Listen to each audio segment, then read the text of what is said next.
Mga girls, makinig kayong mabuti. Kapag ang partner, jowa o asawa mo ay walang ibang hilig kundi sa motor, napakaswerte mo. Alam mo kung bakit? Kasi walang ibang pagkakaabalahan yan kundi sa motor lamang.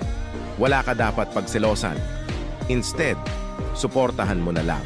Kami kasing mga lalaki, kahit mumurahing pyesa lang ang maikabit namin sa aming mga motor, ay tuwang-tuwa na kami noon. Mas mabuti nang ito ang kahiligan namin kesa sa mga bagay na hindi naman dapat. Kakaibang ligaya kasi ang nararamdaman namin kapag motor ang aming kapiling. Hindi din naman kami nakakalimot sa mga responsibilidad namin sa inyo. Tiwala at suporta lang naman ang hinihingi namin. Mga boys, pakitag na lang mga jowa, partner o asawa nyo sa video na to. Salamat!